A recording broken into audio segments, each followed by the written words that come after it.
if you are in your 20s, you're at that age where you've started earning your first salary. You've gotten your first job and your first salary, and the things you're eager to spend on and to get for yourself. Have fun with your friends, go out every weekend, get your nails done, get the latest Fenty Beauty lip gloss.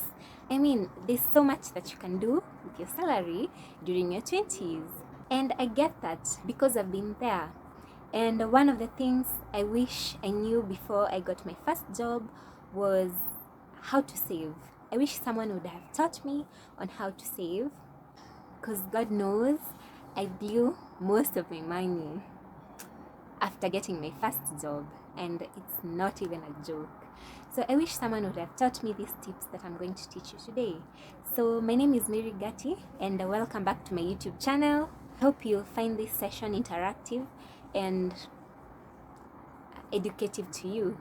In a study done by FSD Kenya and United States International University, found out that some of the barriers to saving during your 20s are high bank fees that are usually charged in saving accounts, poor spending habits in your 20s, like binge shopping and not making a budget could affect your saving capacity. And most youths are also not educated in financial literacy in their 20s, and this might also inhibit their saving capacity.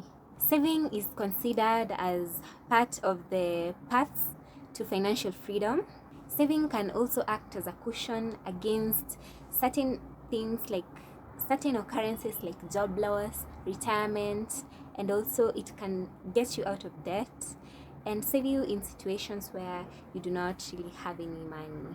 So I came up with some tips that helped me save a lot of money, and I was able to put this money aside and pay for my school fees to do my specialty. Enjoy! Number one, you can put your money in a savings account. Accounts can be opened in banks or SACCOs. Usually you earn an interest rate depending on the amount that you have put in your account. Personally, the savings account that I use, I only earn 6% per annum. So some savings accounts have usually the interest rate depends on the amount that you've put in your account. For some, maybe if you've put less than 20,000 shillings, you might get interest rates of less than maybe 5% or less than 3%. And for some, if you put more than 20,000 shillings, your interest rates per annum goes up to maybe 6% or even 8%. Some of these saving accounts are usually locked, or they have the locked saving policy.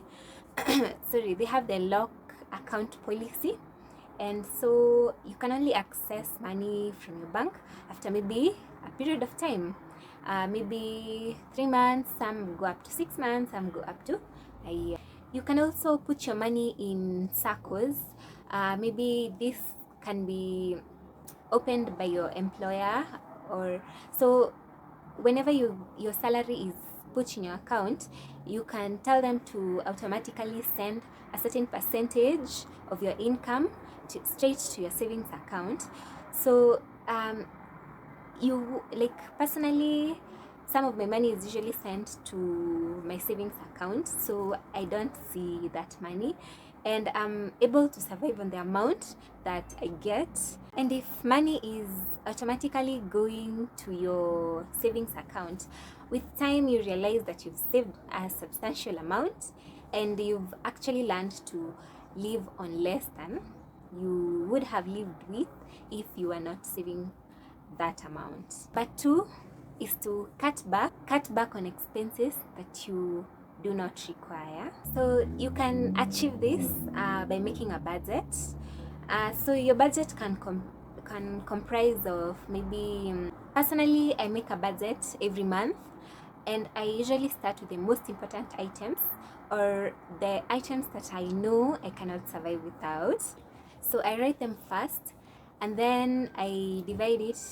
I usually divide my columns into 3, which is the most important items, the important items, and the least important items. Usually, I may forgo the least important items if I do not need them immediately. And maybe when I'm feeling bougie, I might decide to spoil myself and, you know, go out and, on the weekends, have fun, buy shoes and clothes. But for the most important items may include things like food, transport, and then the list goes on. And then when you come to the least important items, these things may include maybe getting my nails done. If I may forgo getting my nails done on that month, I might forgo buying clothes on that month. And so maybe when I'm feeling bougie or when I really need to get my nails done is when I might not forgo that item. As we get used to live a certain lifestyle, we might actually be reluctant to cut back on our expenses because we think that we actually need these things. But, some of them can be forgone. Like, you don't have to party every weekend. Partying maybe once a month or maybe once every 2 months can really help you save the difference. You can also track your expenses as a way to cut back on what you're spending. This can be done maybe 1 or 2 months consistently. And personally, I use an app to track my expenses. I use Mint, which is an application that I downloaded from Play Store. And there's also a website online that is called mint.com. It allows me to input money that I've earned, and also it deducts the amount that I've spent maybe during a week or during a day. So it's up to me to put in money. It also gives me a balance, and it gives me an outline of where I've spent my money or on what products, on what services I've basically spent my money on. And when I do this consistently, I'm able to see where most of my money goes to. If it's maybe important things or miscellaneous things, I'm able to know also where I can deduct some spendings or where I can cut back so that I can increase the amount that I put in my savings account. The app also divides your accounts into sections.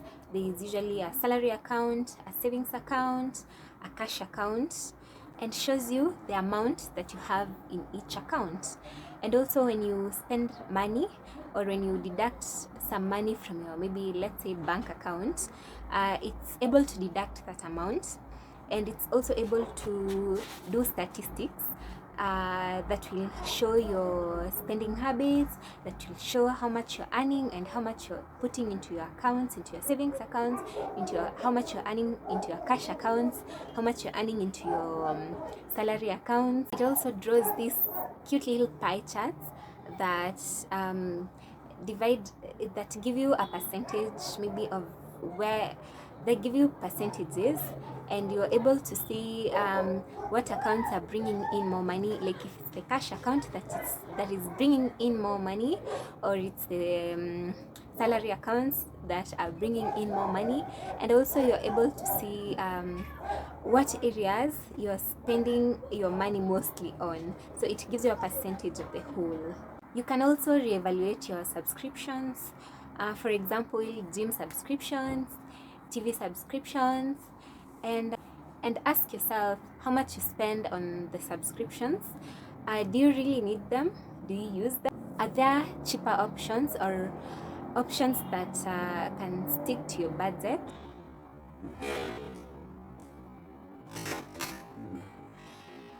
It's usually harder to think about when money is chucked out of your bank account every month and put into your subscription. But once you sit down and start thinking about it, you might be surprised on how much you can actually cut back from these subscriptions and save the difference. So if you're purchasing something, whether a product or a service, try as much as possible to get a lower price. You can actually save a lot of money from negotiating and saving the difference. Negotiating can help you pay less on certain things, and if this becomes a habit, whenever you get a chance, it may actually help you save a lot of money and keep the difference or invest the difference. Number 4 to saving in your 20s is not falling into peer pressure. Getting pressure from your friends or social media can really make it difficult for you to save. So peer pressure can be maybe your friends are going out every weekend, or your workmates maybe usually go out every Friday for cocktails, and you're seeing people on social media having fun, partying, and buying all these expensive watches, iPhone 11, and I mean, who doesn't want those things for themselves?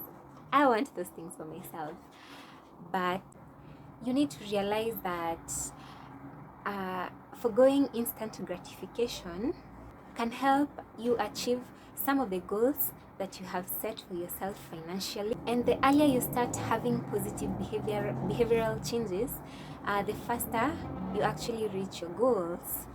Number 5 is to have a goal. So what are you saving for? I usually put my goals or divide my goals into short-term goals and long-term goals. Some of the short-term goals may be maybe I'm saving to get something that I need, maybe like a camera or a microphone that can filter out outside sounds.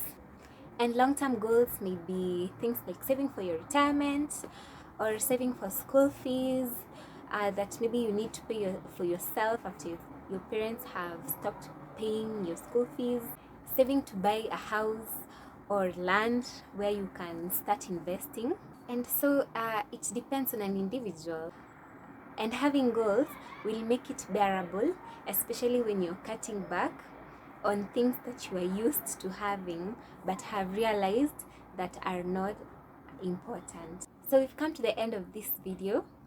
Tell me what you thought about it down below in the comment section, and also don't forget to like, share this video with your loved ones and people who you think might benefit from this video. Don't forget to subscribe, and thank you YouTube family for your support and for your time. Mwah.